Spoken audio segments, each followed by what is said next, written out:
This clip is brought to you by SaveWithConrad.com.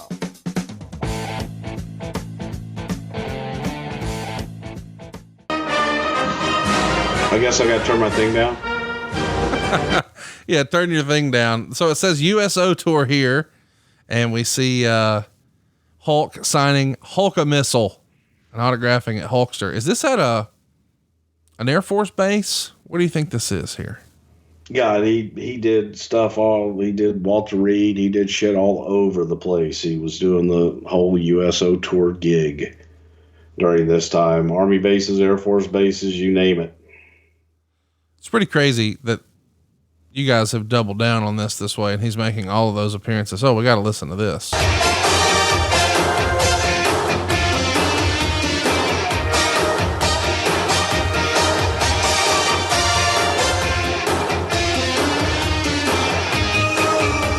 Is that a Jim Johnston song? I love that song. Well, you made me turn it down, Conrad. Is it a Jim Johnston song, do you think? I don't know. I can't hear it. Okay, cool. It's over now. I thought you could hear my feed. We do on Zoom. No, I can't hear your feed. You cut me off whenever you do that. Okay, fine. Hush your mouth. So here's Vince looking dapper. He's shot the cuffs and the whole deal. Got his pocket square like he likes it. Not a hair out of place. And there's your boy Roddy. How do you think Roddy did as a co-commentator here for Vince for these shows? Was Ebersol happy with his performance?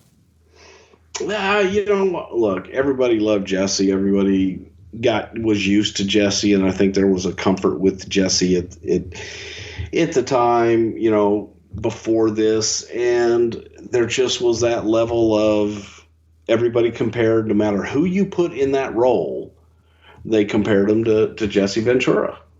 So I thought that Roddy, when you go back and you look at color commentators of yesteryear, when Roddy was color commentator for Georgia Championship Wrestling with Gordon Soley, it's just Rod Piper. I thought he was the best color man in the business that I'd ever heard, and just added so much to it. Here, being a baby face and trying to be Hot Rod, if you will.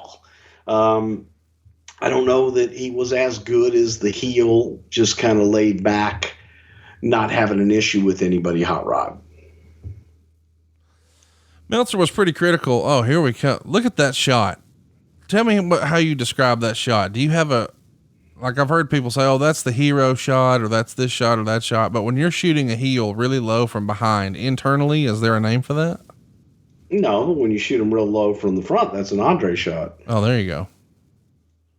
Because you want them to, you got a really big bastard and you can get down and you're looking up at them, making them look even larger than life. That's right. A beautiful shot. We're starting the show off hot. Hulk Hogan coming to the ring here. Man, what a time to be a wrestling fan. Those little American. What you gonna do, brother? Yeah, let's go. Wait a minute, that turned. I think it started off Hulkster and ended up Macho.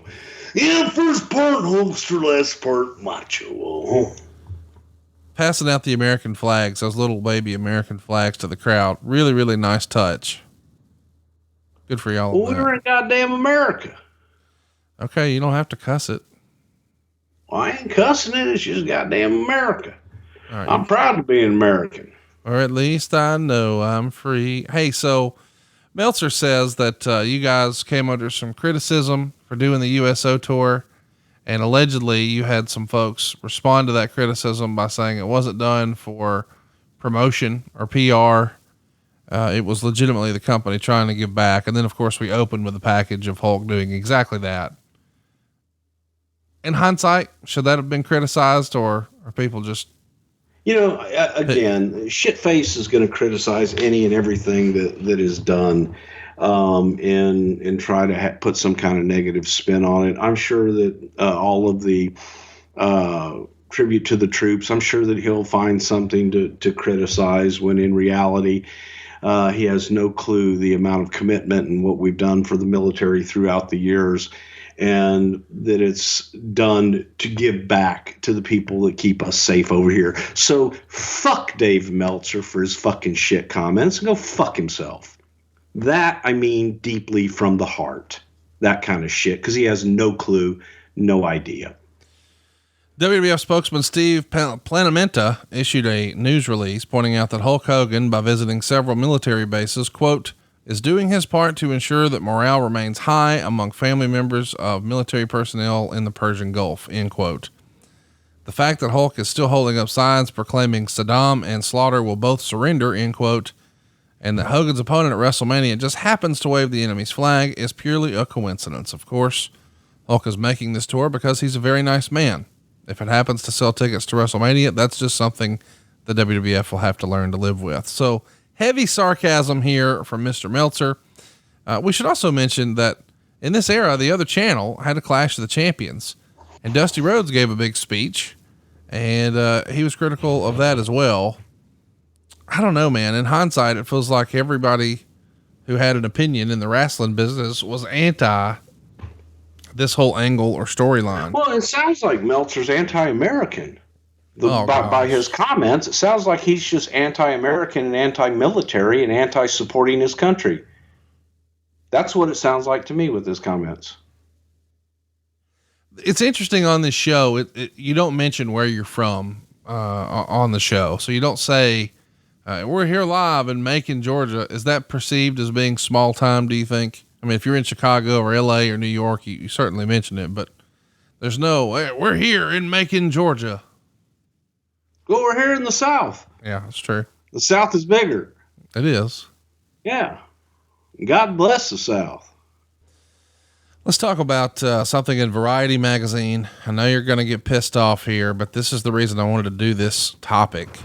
According to Variety magazine, NBC knew about Titan's plan to burn an American flag on the primetime special and would not allow it. Meltzer would write, the NBC special, which was preempted in the Los Angeles market, will air on KNBC at 3 p.m. this coming Sunday afternoon. The show was preempted because of breaking news of a plane crash. If the LA market had been included in the rating and done the national average, the rating would have only been up to a 6.8. But either way, though, the real story coming out of this is the idea that you were going to burn an American flag. Chat me up. Here at 100% false. To do it on this NBC special, 100% false. So you're not denying that there was a plan to do it. You're denying that it was there was discussion to do it at Royal Rumble. I got you.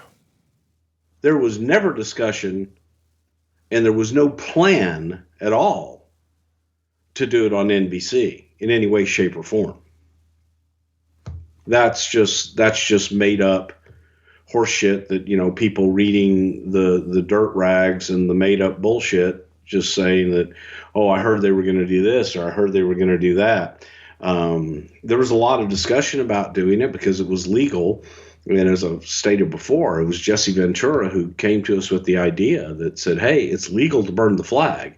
And recently it had made the news of people burning the flag in protest. Right. So it was like, okay, well, shit, is this something that Slaughter would do to get heat? Obviously, cooler heads, better judgment prevailed. And it was decided, not the kind of heat that we want, regardless of whether it's legal or not, regardless of whether it's accepted. And all that footage was definitely on NBC. But no, we never in this. That's a falsehood, and that's people telling stories. The one time that we considered would we do it was at the Royal Rumble, and then we did the next best thing. We burned something that was much more, to a wrestling fan and a Hulkamaniac, which is where you wanted it to go. So right. You took something that meant something to them and burnt their symbol, which was the Hulk, T-shirt. Yeah. Nowhere, doesn't compare anywhere near the American flag. So, that's how we got there. But that's just fabrication. I'm just curious because, and don't get me wrong, I believe you, but I'm just saying in terms of it's the lowest rated, and allegedly, there was a rumor that you guys were going to try to burn a flag, I would see why NBC would say, "Oh, the juice ain't worth the squeeze here." Would you disagree with that assessment at the time, or why did the relationship come to an end here? It wasn't good ratings. And again, I think it had just run its course, but nobody burnt the flag. Right. And do you think that because of Dave Meltzer's 300 readers or whatever the fuck he had at the time, his rumor would get a major network? And unfortunately, that's not that's Variety magazine. That's not. Okay. Well, Variety magazine and a rumor. Again, we had a relation that had nothing to do with it. We didn't do it. There was no reason to do that. It's just completely false. So, if the rumor was that, hey, man, every mortgage company in the world is going to increase their rates by 17 points tomorrow. Right. By God, I heard that. Everybody. And even if you've already got a locked in rate at 2.5%, it's going to 17% tomorrow. And if you don't pay, they're going to take your home. Well, the difference being, I had a dirt sheet, wrote that out, and some people believed it, then does that make it real? Well, I mean, I think it's one of those where there's smoke, there's fire type deals, because the relationship comes to an end. What do you remember about this show? The relationship came to an end because, again, it was a one-by-one relationship. It wasn't a long-term, hey, we've committed to 15 main events. I'm not arguing that, but I'm saying at this point, after they see this show, they're like, nope, that's enough. Right? How do you know they didn't do it before the show? Well, I'm asking you. That's the reason we do this show. But my point is this. Another offer came along. Fox came along. And people started bidding on it. That's why the relationship ended. You had other people that were willing to pay more money and offer you different things. Was the relationship strained between Ebersol and Vince here? I don't think so. Okay. No, actually, absolutely not. Hey, it's Conrad Thompson. Thanks for checking out the podcast here on YouTube. Be sure to hit the subscribe button and the notifications bell so you get a notice anytime we upload some new content. And go save yourself some money right now. If you're in a 30-year loan or you have credit card debt, it's not a matter of if I can save you money. It's a matter of how much. Find out right now for free at SaveWithConrad.com.